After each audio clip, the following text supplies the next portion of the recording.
안녕하세요. 얼마 전 세상에서 가장 눈물나고 아름다운 이별을 경험한 30대 여자입니다. 사람과 사람 사이는 천생연분, 찰떡궁합이라는 단어로 각별함을 표현하기도 하는데요. 천생연분도 찰떡궁합도 너무 잘 어울리는 말이었던 어느 한 노부부의 이야기를 들려드리고자 합니다. 저는 부모님 없이 할머니 밑에서 컸습니다. 고등학교로 올라가던 때 마지막으로 제 교복을 지어주시고 할머니께서는 하늘나라로 가셨고요. 저는 세상에 홀로 남겨졌어요. 어떻게 살지? 막막했는데 정말 신기하게도 사라지더라고요. 둘이 누우면 꽉 차던 방이 더 이상 비좁지 않다는 것 빼고는요. 작았던 할머니의 등이 실제로 그리 많이 자리를 차지할 리 없었지만 할머니가 가시고 제게는 넓은 방에 혼자 누워있는 기분이 들곤 했습니다. 홀로 남은 손녀를 위해 덜 먹고 덜 쓰며 아껴 모아온 통장에는 제가 대학에 가고 혼자 방을 구해 나가 살 수 있을 정도의 돈이 있었지만 저는 쓸 수 없었습니다. 그 집을 떠나고 싶지도 않았고요. 그렇게 저는 할머니가 돌아가신 후에도 변함없이 그 동네를 지키며 학교 생활을 하게 되었어요. 학교에서는 그렇다 할 친한 친구가 없었습니다. 유행하는 운동화, 그 흔한 핸드폰 하나 갖지 않고 지내는 저와 친해지고 싶은 사람이 있을 리 만무했어요. 그 생활도 나쁘지 않았습니다. 흐르는 시간에 그저 하루하루를 맡길 뿐이었습니다. 수업 시간엔 공부를 하고, 쉬는 시간엔 엎드려 자거나, 때맞춰 화장실을 다녀오는 반복적인 생활. 그러던 저의 하루에 어느 날 작은 변화가 생겼습니다. 규칙적으로 줄이 그어진 오선지 위에 실수로 떨어진 잉크 한 방울. 너 도훈이 아니야? 점심시간에 밥을 먹고 나오는 길에 한 남자아이가 제게 물었습니다. 흰 피부와 곱슬한 앞머리를 가진 아이였어요. 저는 시선을 내려 제 이름표가 달려있을 교복 조끼를 내려다 보았습니다. 응, 맞는데? 와, 야, 나 기억 안 나? 행복초등학교 6학년 3반 김재현. 저는 머릿속으로 6학년 교실의 모습을 떠올려 봅니다. 김재현, 2분단 셋째 줄에 앉아 장난스러운 목소리로 선생님들께 농담을 던지던 조그만 아이. 이제는 머리 위로 두 뺨이나 자란 모습이 낯설기만 했습니다. 이렇게 같은 학교로 오게 되다니 반갑기도 하면서 어색했어요. 아, 안녕? 완전 반갑다. 그나저나, 넌 왜 이렇게 꼬맹이가 됐냐? 제 정수리에서 손바닥을 펼쳐 장난스럽게 제 턱 끝에 가져다 대는 그 친구의 행동에 야구르기보다는 웃음이 났습니다. 고등학교에 입학하고 나서 웃었던 적이 있었나? 속으로 생각했습니다. 그렇게 저는 낯가림 없고 장난스러운 그 아이와 친구가 되었습니다. 그 아이가 나타난 후로 저의 학교 생활에는 변화가 생겼습니다. 규칙적이었던 모든 것이 파괴되었어요. 파괴라고 표현했지만 은근히 바래왔던 변화였지 않았나 생각합니다. 둘이서 딱히 특별하게 뭔가를 하는 건 아니었어요. 함께 있으면 마음이 편안했고 저희 사이에는 격이 없었어요. 재현이는 저를 자주 자기 집에 데려가곤 했습니다. 재현이네 부모님은 세탁소를 운영하고 계셨습니다. 재현이네 집은 세탁소 뒤편에 위치해 있었어요. 그래서 집으로 놀러 갈 때마다 부모님을 뵙게 되는 것은 당연지사였습니다. 다녀왔습니다. 아들 왔어? 아이고, 우리 도훈이도 왔네. 안녕하세요. 그래, 그래. 춥다. 얼른 들어와. 재현아, 가스레인지 위에 떡볶이 있으니 도훈이랑 같이 데워 먹어라. 순대는? 없어, 이놈아. 있는 대로 먹어. 재현이네 어머니는 외모뿐만 아니라 말투까지 재현이와 많이 닮아있는 분이셨습니다. 청량하게 맑고 반짝반짝 빛나는 두 사람을 보고 있으면 저까지 밝아지는 기분이 들었어요.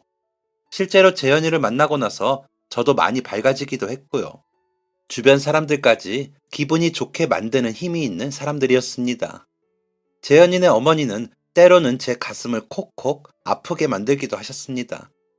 주말을 앞두고 재현이네에 놀러 가게 되면 교복 세탁을 해주겠다고 바지와 티를 챙겨주셨는데 일요일에 교복을 찾으러 가면 어머니께서 몰래 새 양말을 한가득 챙겨주곤 하셨거든요. 그 양말들은 늘 뽀송했고 세탁소 다리미에 다려져 양말답지 않게 칼각이 세워져 있었습니다. 제가 부모님 없이 혼자 사는 걸 아시고 엄마 없는 티 나지 말라고 신경 써주신 마음이었다고 생각합니다. 그렇게 저는 따뜻한 듯 춥고 사랑받으면서도 어딘가 모르게 외로운 고교 시절을 보냈습니다. 저는 재현이네 가정의 화목함이 부러웠습니다. 만약 나의 부모님이 살아계셨다면 우리 집도 저랬을까? 하는 상상은 무한히 반복되었습니다. 재현이의 밝은 모습은 그의 부모님에게서부터 오는 것 같았거든요. 부모의 아들에 대한 내리사랑보다는 부모님 두 분끼리의 사랑이 유난히 더 반짝이는 집이었습니다. 여보, 당신 좋아하는 붕어빵 사다 놨어요. 정말? 고마워요. 선희 씨도 하나 잡숴. 난 괜찮아. 당신 많이 드세요. 난 붕어빵보다는 동준호빵이 더 좋아서. 아우, 엄마, 아빠, 도훈이도 있는데 작게 좀 말하셔요. 왜? 난 괜찮아. 부모님이 사이 좋으신 건 좋은 거지. 부부라는 것은 원래 저런 모습일까? 살면서 한 번도 본 적 없는 다정한 부부의 모습은 드라마나 소설에 나오는 인꼬부부 그 자체였습니다. 두 분의 그런 모습들이 너무나 행복해 보였고, 그런 두 분의 영향을 받아 재현이도 사랑이 충만한 아이로 자라겠다는 생각이 들었고요. 새 가족과 외딴 아이 하나, 부모라는 존재를 모르고 자란 저의 눈에는 그들의 모습이 그들만의 세상처럼 느껴지기도 했습니다. 물론 사랑으로 키워주신 할머니에 대한 감사함과는 별개로요. 상상도 잡생각도 하지 않고 지내온 지난 날들과는 달리 재현이네 가족을 알고 난 후부터는 제 머릿속엔 늘 상상들로 가득했어요. 갑자기 늘어난 사랑 수치 때문일까요? 그저 눈으로만 보고 귀로만 듣던 사랑이 어느 날 불쑥 제 가슴속으로 들어왔습니다. 제 곁에는 오직 재현이뿐이었고 늘 친구이기만 할 것 같았던 절친한 친구가 어느 날 남자로 느껴지게 된 것이죠. 그러나 저는 제 마음이 무엇인지 정확하게 알지 못했고 고등학교를 졸업하고 재현이가 군대에 갈 때에도 단짝 친구로서 담담히 작별 인사를 했었습니다. 재현이가 곁에 없는 시간은 길고 길었습니다. 아르바이트를 해서 번 돈으로 얼마나 자주 면회를 갔는지 모르겠습니다. 재현이의 저녁날 저는 더 미룰 수가 없어 솔직하게 털어놓았어요. 야, 나 아무래도 너 좋아하는 것 같아. 뭐? 왜, 안 되냐? 아니, 넌 무슨 애가, 진짜야? 응, 진짜야. 그럼 내 이름 불러줘. 좋아하는 사람한테 고백하면서 야가 뭐냐, 야가. 이름을 불러달라고? 응, 사랑하는 사람한테는 이름 불러주는 거랬어, 도은아. 야, 사랑은 무슨 사랑. 또 야라고 그러네. 알겠어, 5분 뒤에. 그래, 5년도 기다렸는데 5분을 못 기다렸겠냐, 내가. 알고 보니 처음부터 재현이는 친구가 아닌 남자로서 제 곁에 있었던 것이고, 자신은 5년을 기다리고도 5분이나 더 기다려야 했다며 그 일을 아직까지도 투정 부리곤 합니다. 그렇게 서로의 마음을 확인한 저희는 친구에서 연인으로 발전하게 되었어요. 그 사이 저는 병원 원무과에 취직을 하게 되었고, 재현이도 학교를 졸업하고 취직을 하게 되었습니다. 저희 두 사람은 평범한 일상 속에서 소소한 행복을 함께 나누는 둘도 없는 사이가 되었어요. 그렇게 또 5년이라는 시간이 흘렀습니다. 10년을 곁에서 희로애락을 함께 하다 보니 앞으로의 제 미래에 이 남자가 없는 것은 상상해 본 적이 없다는 걸 깨닫게 되었어요. 그리고 그 생각은 재현이도 저와 마찬가지였는지 저희 둘은 결혼을 결심하게 되었습니다. 하지만 막상 결혼이라는 현실적인 제도 앞에서 마음이 편안하진 않았습니다. 네, 불편했습니다. 온전히 저 하나로 인해서요. 제게 너무나도 잘해주셨던 재현이의 어머니께서 단순한 친구가 아닌 결혼 상대로 저를 다시 소개한다면 과연 좋아해 주실까? 여러분이라면 어떠실 것 같나요? 하나뿐인 아들의 절친한 친구였던 여자아이가 부모가 없이 자라 그저 딱하고 안쓰러웠던 여자아이가 10년을 아들 곁에 있더니 어느 날 결혼을 하겠다고 한다면 남일 때는 괜찮았던 것들이 가족으로 받아들이기엔 턱없이 부족하게 느껴지지 않으실까요? 스스로 재현이가 제게 과분하고 멋진 사람이라 생각해왔던 터라 결혼이라는 현실 앞에서 저는 더 작아질 수밖에 없었습니다. 이런 걱정조차 재현이에게 마음의 짐이 될까 입 밖으로 꺼내지 못하고 혼자만의 숙제로 여겼습니다. 그리고 넷이서 함께 식사를 하게 된 자리, 긴장한 상태로 부모님을 뵈었습니다. 늘 배워오던 분들이시지만 그날만큼은 꼭 처음 뵙는 자리처럼 가슴이 두근거리고 손발이 차가워졌어요. 아무것도 모르시는 부모님은 그저 웃으며 반겨주실 뿐이었습니다. 돈이 더 예뻐졌어? 으그그 왜 이래 손이 왜 이렇게 차? 혹시 듣고 계신 분들 중 이런 포옹을 아시는 분이 계실까요? 반가운 사람을 한 번 안아주고 두 손으로 양쪽 어깨에서부터 팔꿈치, 손까지 살짝 주무르면서 쓰다듬어주는 포옹이요. 어렸을 때 저희 할머니께서 늘 저를 그렇게 조물조물 안아주셨는데 재현이네 어머니께서도 저를 그렇게 안아주시더라고요. 제가 정말 좋아하는 순간 중 하나입니다. 힘든 일이 있으면 어머니께 안아달라고 안기고 싶을 정도로요. 그날도 어머니께서는 저를 그렇게 안아주시다가 긴장한 탓에 차가워진 손을 그냥 지나치지 못하고 걱정하셨습니다. 그마저도 왜 죄송했는지 모르겠습니다. 이렇게 좋은 분의 아들과 결혼을 하는 제가 모자라고 부족한 사람인 것 같아서, 이렇게 저를 예뻐해 주시는데 실망을 안겨드리는 꼴 같아서 죄송함이 밀려왔습니다. 가장 잘 보이고 싶은 두 분에게 실망을 안겨드릴 것 같아서 차마 입이 떨어지지 않았습니다. 그런 제 모습이 재현이에게는 그저 긴장한 사람처럼만 보였는지 모르겠어요. 신나고 들뜬 목소리로 재현이가 먼저 말문을 열었습니다. 엄마, 아빠, 저 결혼하고 싶어요. 뭐? 결혼? 누구랑? 아주 예쁘고 마음씨가 따뜻하고 배려심이 넘치는 그런 사람이에요. 나는 아직 우리 도훈이만큼 예쁘고 따뜻한 사람은 본 적이 없는데 언제 아들한테 그런 사람이 생긴 거야? 오래됐어요. 친구로 5년, 마음을 확인하고 또 5년. 그렇게 오래됐어? 도훈이랑도 가만히 있어봐. 설마 네, 도훈이랑 저 그동안 마음을 싹 틔우고 진지하게 만나고 있었어요. 친구로 5년을 보낸 세월에도 제 마음은 도훈이를 향해 있었고요. 어머님, 아버님, 10년이라는 시간 동안 제 곁에 가장 가까운 사람이 재현이었습니다. 그래서 이제는 재현이 없는 미래가 상상이 안 돼요. 그동안 만나면서도 하루빨리 사실대로 말씀드리지 못해 늘 죄송한 마음이었습니다. 제가 많이 부족하겠지만 허락해 주신다면 행복하고 따뜻한 가정 이루어 잘 살게요. 어머, 세상에. 여보, 선이야. 괜찮아? 선이야. 어머, 이리온. 우리 아가 예쁜 거사. 박재현, 너 엄마를 이렇게 놀라게 하다니. 도훈아, 고맙다. 나랑 아버지가 매일 소원하던 것이 우리 재현이 너처럼 곱고 마음씨 따뜻한 사람 만나 행복하게 사는 것이었는데 고맙다, 도훈아. 그래, 도훈아. 너 부족한 것 하나도 없다. 오히려 우리 재현이가 너한테 턱없이 부족한 자식이지. 너처럼 바르고 고운 아이가 세상에 어디 있다고. 우리가 정말 고맙다. 너한테.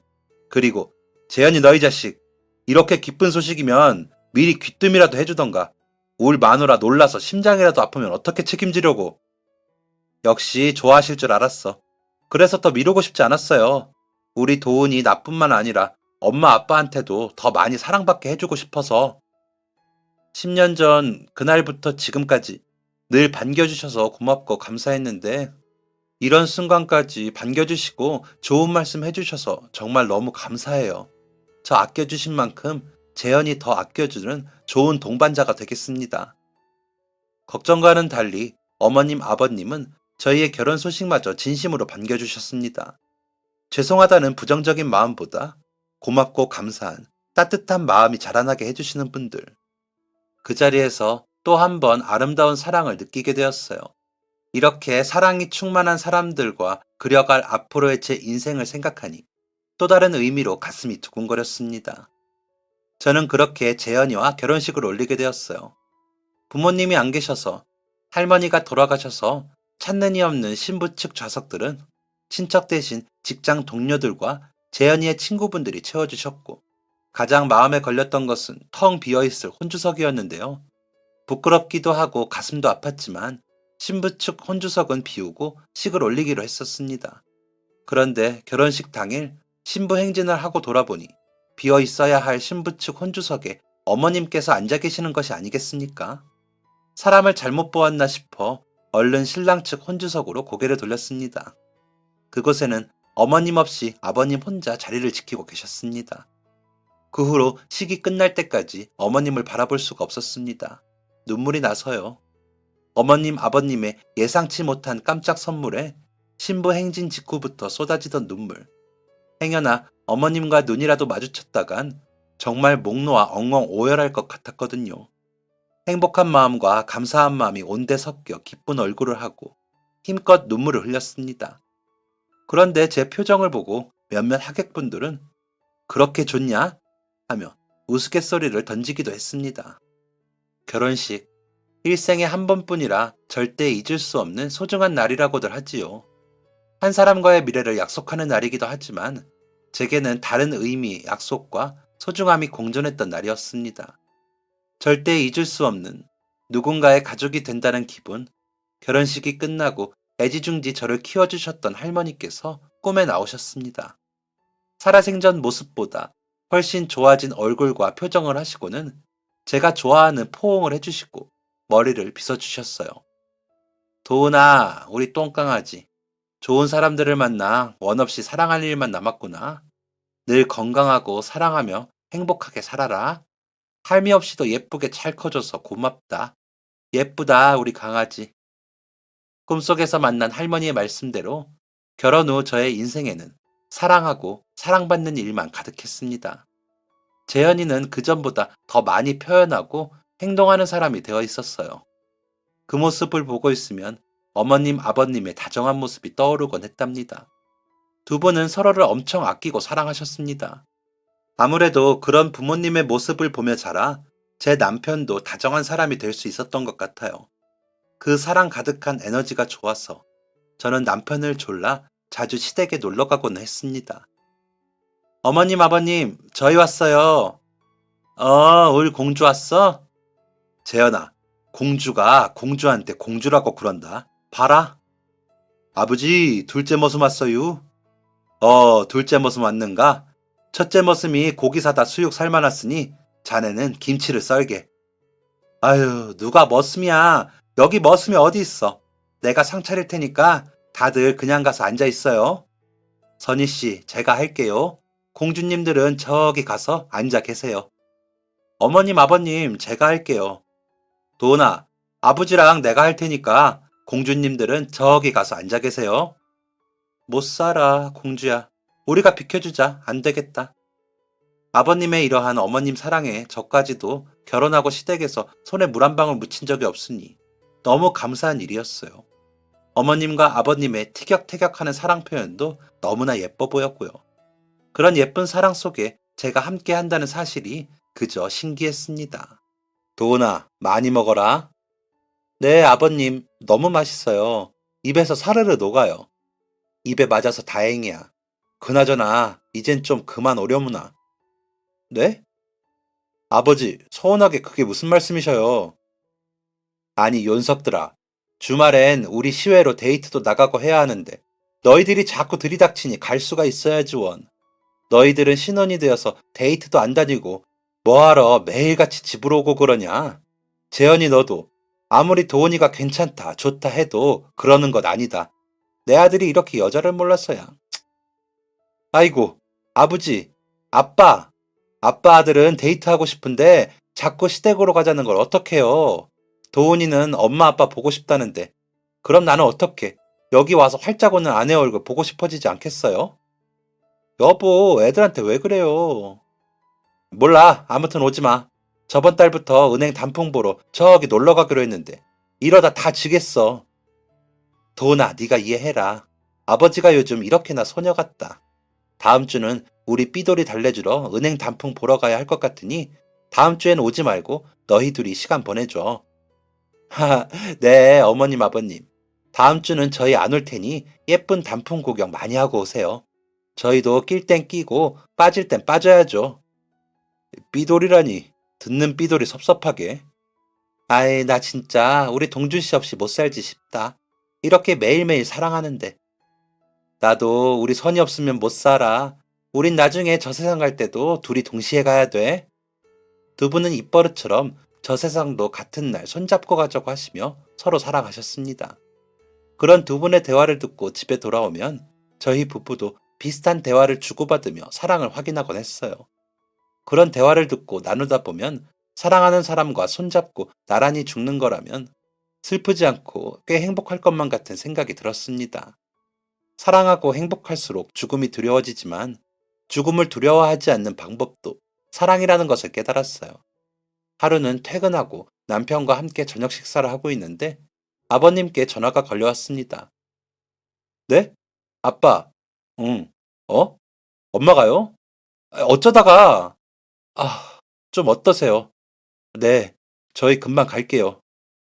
왜? 무슨 일이야? 엄마가 계단에서 미끄러져서 좀 다치셨나 봐. 지금 병원에 계신다네. 가봐야 할 것 같아. 어떡해. 얼른 가자. 빗길에 미끄러우셨나? 지금 바로 가자, 여보. 어머님께서 다치셨다는 이야기에 깜짝 놀라 병원으로 달려갔습니다.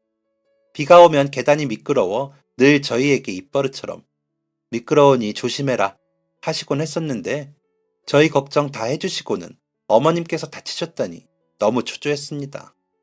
많이 다치신 게 아니기를 간절히 기도하며 놀란 남편을 달랬습니다. 급한 마음으로 노크조차 못하고 어머님께서 계신 병문을 열자 누워 계신 어머님과 그 옆에 서서 젖은 수건으로 어머님의 얼굴을 닦아주시는 아버님이 계셨습니다. 아버님은 많이 우셨는지 퉁퉁 붓고 붉어진 눈을 하고 저희를 맞이해 주셨어요. 어머, 여보, 애들한테 이야기하셨어요? 하지 말라니까. 어머님, 괜찮으세요? 나 진짜 아무렇지도 않아. 그냥 조금 다친 거야. 조금.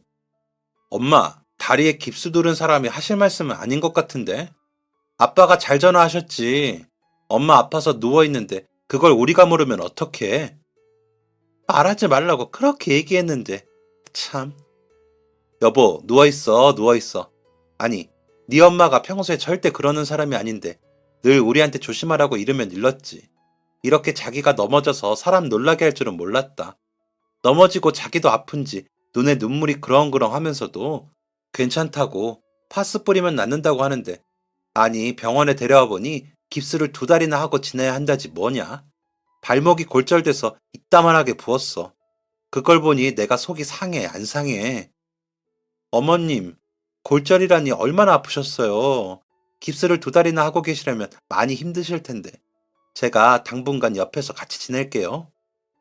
골절이라는 단어에 2번 놀란 저는 어머님이 너무 걱정되었습니다. 다리가 다치셨으니 혼자 화장실 왔다 갔다 하는 것만으로도 큰 피로감이 몰려오실 터. 저라도 곁에 있으면서 손발이 되어드리면 한결 편하지 않으실까 했어요. 다친 곳이 아무는 동안만이라도 혼자 계시면 안 될 것 같았습니다. 제가 당분간 함께 지나겠다고 말씀드리자 어머님께서 돌연 큰 소리로 웃음을 터뜨리셨고 그런 어머님 앞으로 아버님께서 저를 가로막아 서시고 버럭하셨습니다.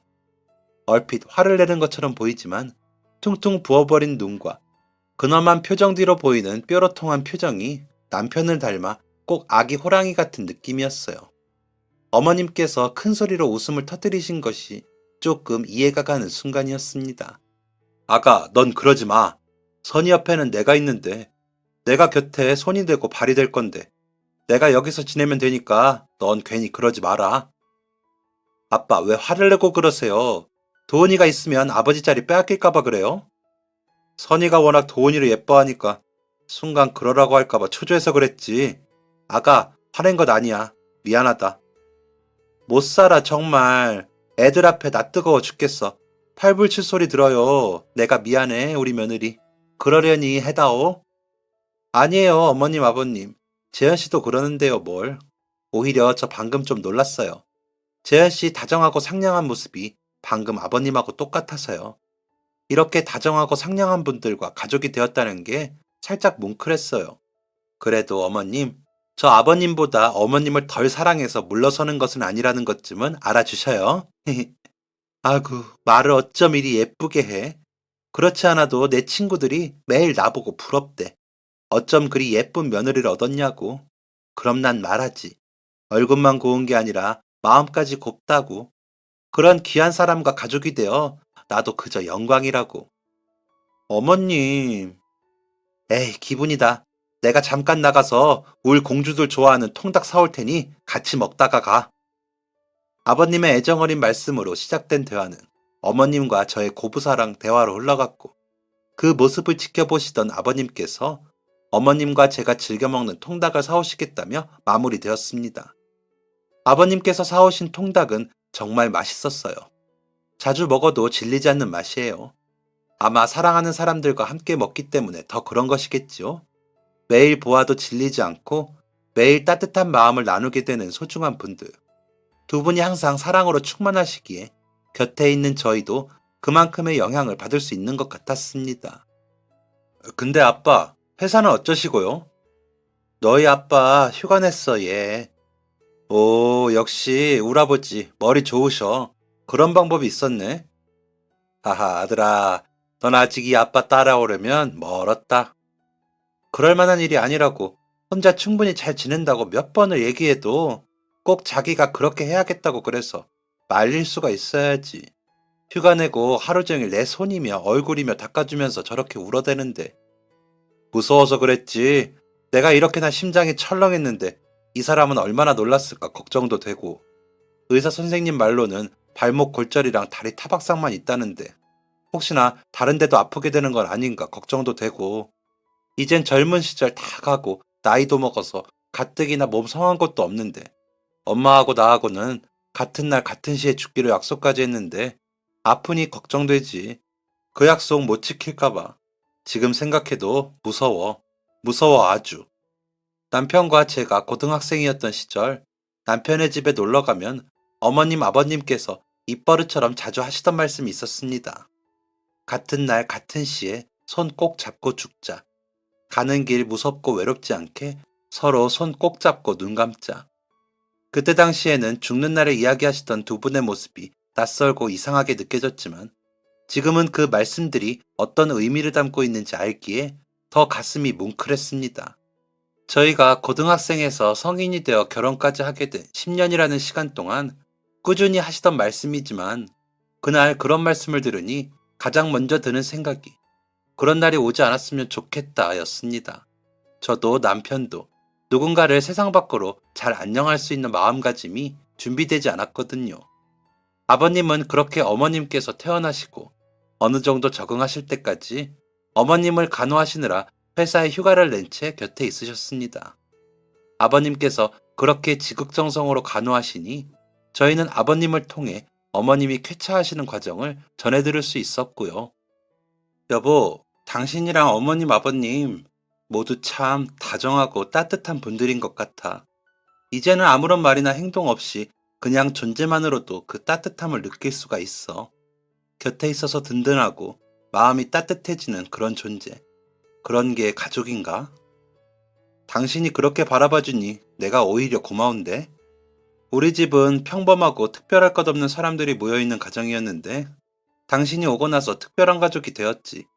그래서 난 당신이 내 친구였던 그때 우리 가족보다 당신과 함께 나의 울타리를 새롭게 꾸리게 된 지금의 우리 가족이 더 좋아. 평생 친구로만 지낼 뻔했던 당신이랑 이런 대화를 나누는 부부가 되었다는 게 얼마나 내 마음을 따뜻하게 만드는지 당신은 모르지? 왜 당신은 이렇게나 다정한 거야? 당신은 이런 나 어때? 부담스럽다면 줄이려고 노력해볼게. 근데 예전에 우리 아버지도 어머니께서 너무 팔불출 같다 하시니까 조금 덜 하려고 노력하시던 시절이 있었거든. 결과적으로 잘 안 됐어. 조금, 아주 조금 덜 하시긴 한데, 예전엔 어머니 아프시면 다 나을 때까지 회사 휴가 내고 간호하시던 분이셔. 하하, 그래도 이젠 조금 괜찮아지시면 다시 출근하시니 많이 좋아진 편이지. 아무튼, 도훈이 당신이 내 애정 표현이 부담스럽다면 줄이려고 노력해본다고. 그러니까 꼭 얘기해주기다. 나 당신한테 점수 깎이고 싶지 않아. 다정함이 부담스러울 수가 있나. 더군다나 내가 사랑하는 사람이 나를 이만큼 따뜻하게 대해주는데 지금 당신은 내 마음속 꼭대기까지 올라가서 내려올 생각을 안 하는데 오히려 난 어머님 아버님을 뵈면서 두 분을 닮고 싶다는 생각을 많이 해. 살면서 딱 한 가지의 사랑만 할 수 있다면 난 그런 사랑을 하고 싶어. 여보, 당신이랑. 고마워. 나 솔직히 이렇게 결혼해서 같이 사는데도 당신이 내 여자인 게 안 믿긴다. 하하. 우리도 그거 할까? 어머니 아버지처럼 죽는 날 같이 손잡고 죽기? 같은 날 같은 시에 손잡고 죽기. 이거 아니야? 그거 맞아. 하하. 누가 누구를 먼저 보내고 다시 만날 날을 기다리고 하는 것보다 처음 함께 손을 잡았던 그날처럼 마지막 손잡는 날도 함께 하자. 우리. 어머님 아버님을 동경하고 사랑하고 존경했던 저희 부부는 그렇게 두 분의 약속을 우리 두 사람의 가슴에도 새기며 영원한 사랑을 약속했습니다. 말도 안 되고 지키기 힘든 약속임을 알면서도 약속 한 번으로 더 강한 저희가 되는 힘이 생겼어요. 그렇게 저희는 함께할 미래에 또 다른 미래를 약속하며 행복하게 살았답니다. 행복은 가까이에 있다는 말이 제게도 해당될 줄은 예전에 저는 정말 몰랐었어요. 할머니가 돌아가신 후부터 제 가까이에는 늘 불행만 있는 것 같았거든요. 행복과 불행은 한 끗 차이인 것 같습니다. 남편과 제 사이에는 예쁜 아이가 생겼어요. 눈망울이 똘망똘망한 예쁜 아들이었습니다. 제 눈에만 그런 것인지는 몰라도 정말 저희 남편과 쏙 빼닮아 너무 신기하더라고요. 그 작고 오밀조밀한 얼굴에서 어떻게 다 큰 어른의 얼굴이 겹쳐 보일 수가 있는지 참 신기하고 고마웠습니다. 자식을 사랑하라고 신께서 일부러 제가 가장 사랑하는 사람의 얼굴을 자식에게 심어준 것 같았어요. 예쁜 아들의 등장으로 저희 가족은 더욱더 화목해졌습니다. 그러던 어느 날 아이를 어린이집에서 데리고 집으로 돌아가는 길 어린이집 근처 종합병원에서 하얗게 질린 얼굴로 손을 꼭 잡고 걸어 나오시는 시부모님을 뵈었습니다. 할머니, 할아버지! 멀리서 봐도 느껴지는 무거운 기운에 선뜻 인사를 망설이던 그 순간 아들이 손을 번쩍 들고 제자리에서 방방 뛰어대며 두 분을 불러 세웠습니다. 신호 건너편에 계시던 두 분의 얼굴이 저와 아들을 발견하고 한층 더 어두워지셨습니다. 저는 본능적으로 알았습니다. 두 분의 건강에 문제가 생겼다는 것을요. 아들이 제 손을 잡고 빨리 건너가자고 보챘습니다. 아무 일도 아닐 거라는 침착하고자 하는 마음과 이미 코끝이 시큰해져 버린 마음은 앞뒤를 다투어 제 얼굴에 그려지고 있었을 것입니다.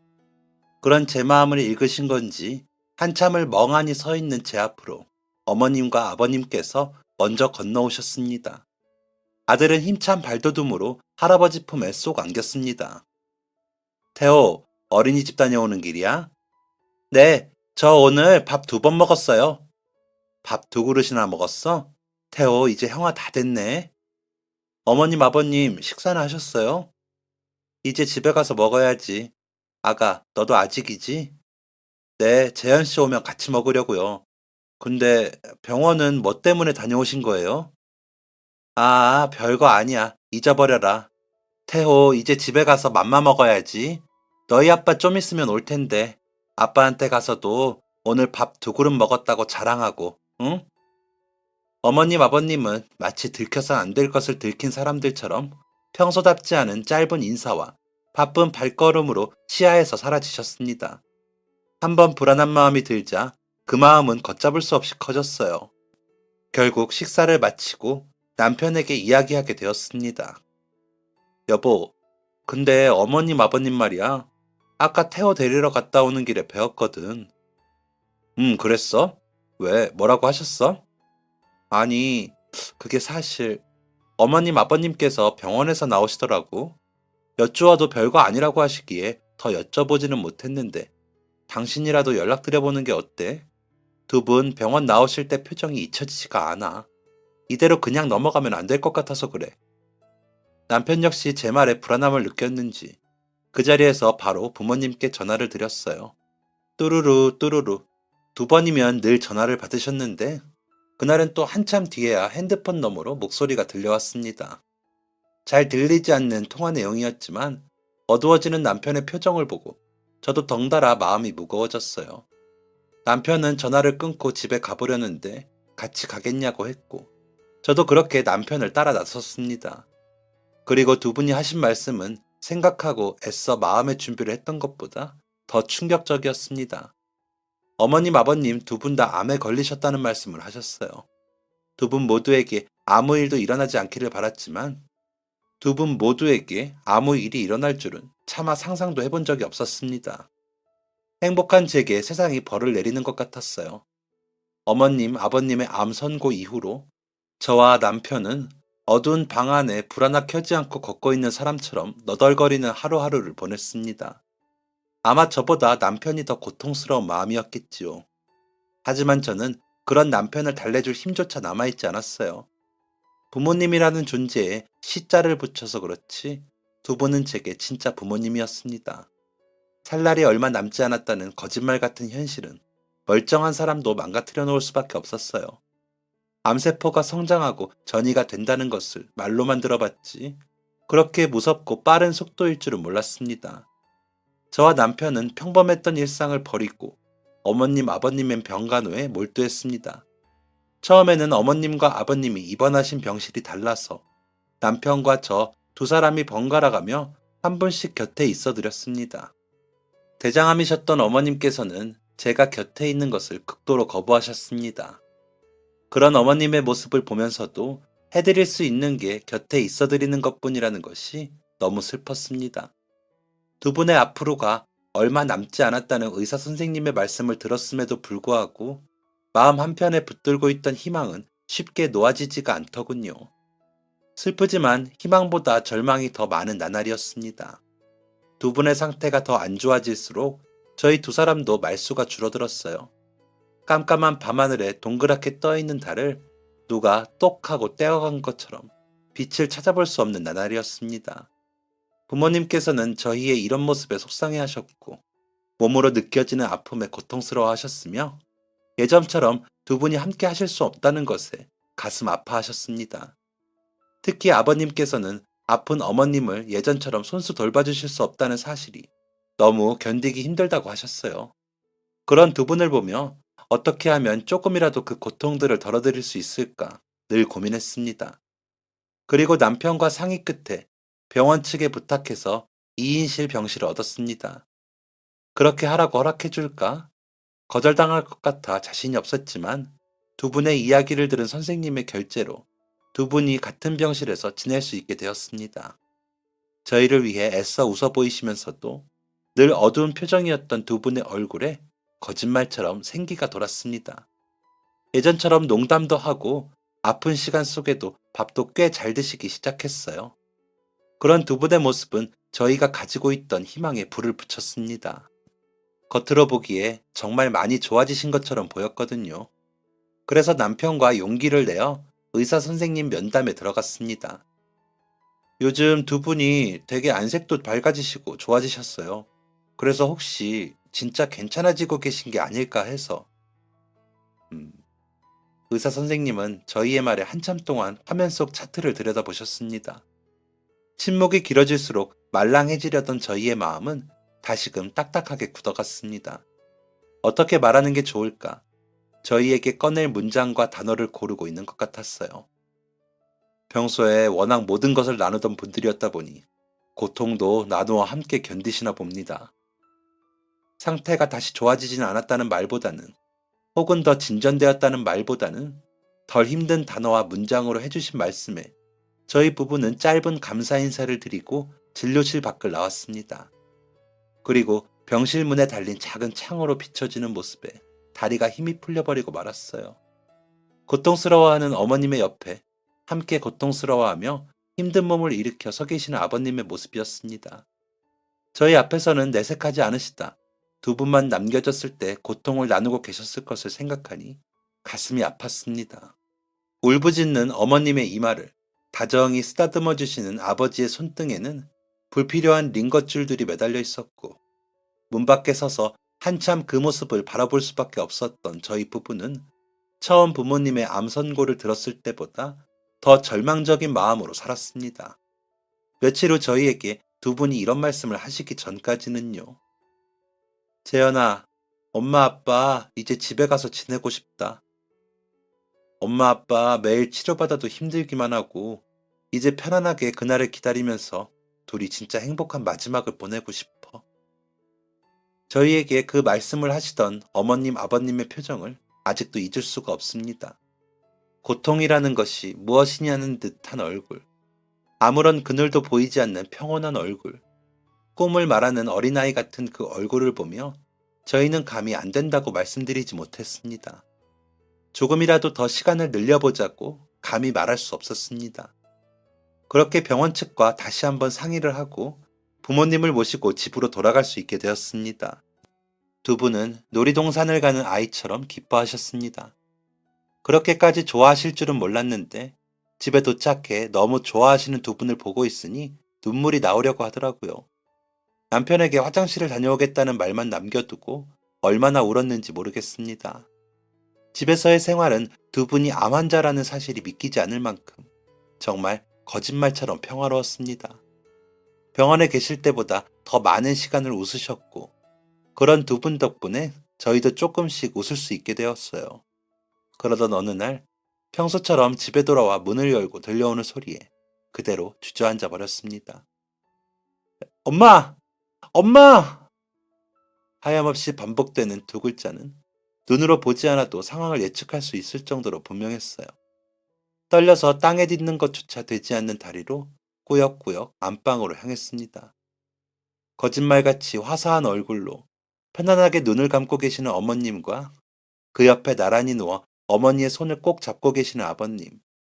저는 부정하듯 엄마를 부르짖는 남편의 등을 가만히 안아주었습니다. 토닥토닥.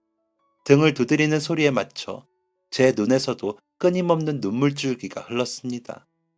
어머님의 손을 꼭 붙잡은 아버님만이 눈물을 흘리지 않는 그런 순간이었습니다.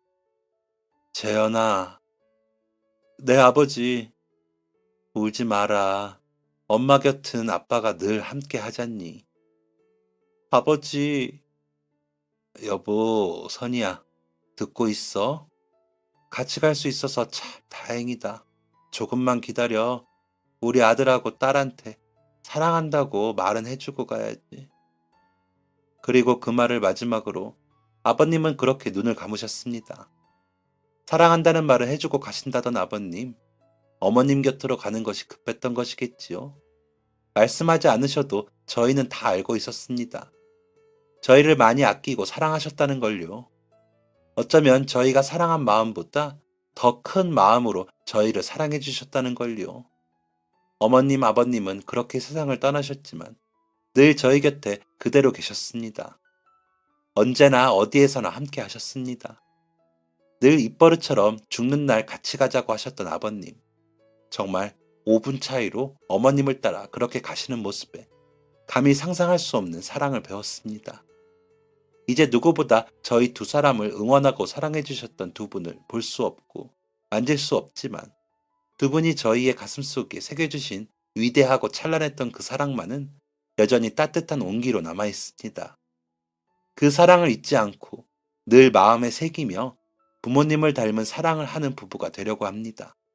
그리고 우리 아들 태호에게도 사랑의 위대함과 따뜻함을 느낄 수 있도록 그들이 걸어온 길을 저희 또한 걸어보려 합니다.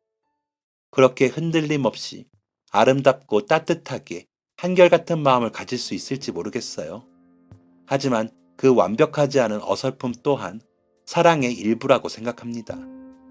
요즘 꿈속에 어머님께서 다려주셨던 교복 양말이 자꾸 나옵니다. 그때 뭉클했던 그 마음이 자꾸 저를 울립니다. 아직 강해지려면 멀었지만 저보다 더 아프고 힘들면서도 잘 견뎌주는 남편을 생각하며 강한 아내, 강한 엄마, 강한 사람이 되어 사랑하고 사랑을 가르쳐 보려고 합니다. 우리 가족이 더 사랑으로 충만하기를 응원해주세요. 감사합니다. 지금까지 사연 들어주셔서 감사합니다. 사연이 재밌으셨다면 구독과 좋아요를 눌러주세요. 감사합니다. 안녕히 계세요.